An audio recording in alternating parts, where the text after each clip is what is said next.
Il serait plus de 160 millions d'enfants à travailler dans le monde, des enfants obligés de quitter les bancs de l'école dès leur plus jeune âge pour subvenir aux besoins de leur famille. Malgré les efforts de certains pays, ce phénomène continue de toucher de nombreuses nations, à l'image de l'Inde, où des millions d'enfants travailleraient encore. C'est d'ailleurs à New Delhi que se tenait le premier sommet sur les droits de l'enfant. Ce rendez-vous, initié par le prix Nobel de la paix 2014, Kailash Satyarthi, rassemblait de grands décideurs de ce monde comme le prince Ali de Jordanie, Ouna Karunakara, ancien président international de Médecins sans frontières, ou la princesse Charlène de Monaco.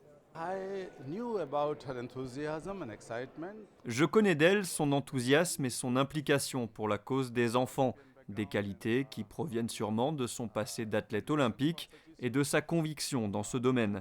J'ai décelé en elle un fort potentiel de leader pour inspirer la jeunesse dans le monde. Elle est très perspicace, a des idées pertinentes au vu de ses propositions.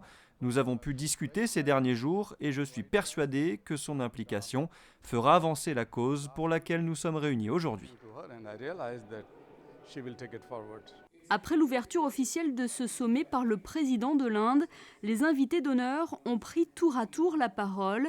À la tribune, l'épouse du prince Albert II a rappelé son engagement dans la défense des droits de l'enfant, notamment à travers sa fondation, avant de souligner l'importance de croire en la jeune génération en leur permettant, je cite, de s'exprimer et les doter de la connaissance et de la compréhension de leurs droits. Un discours partagé par un autre invité, le prix Nobel de la paix 1989, Sa Sainteté le Dalai Lama. Children or younger generation is the generation of this century. Les enfants, les jeunes sont la génération de ce siècle. Ils ont la principale responsabilité de changer la donne. Parfois, je rappelle que la génération du siècle précédent a plutôt généré des problèmes. Donc c'est le défi de la génération future, rattraper nos erreurs et créer un monde meilleur. Et pour mieux aborder ensemble ce thème de l'enfance et partager ses idées, les invités d'honneur ont chacun pris place à une table ronde pour discuter des solutions à apporter pour imaginer un avenir meilleur à ces enfants touchés de plein fouet par les conséquences des crises.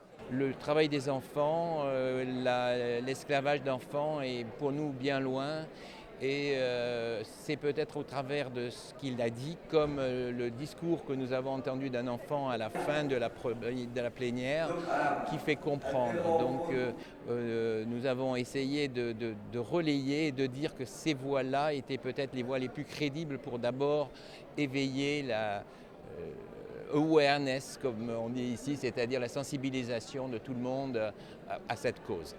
Figure discrète du combat pour les droits de l'enfant dans son pays, Kailash Satyarthi aura réussi son pari de mettre l'enfance au cœur des débats dans un pays qui tente, tant bien que mal, de bannir le travail des jeunes.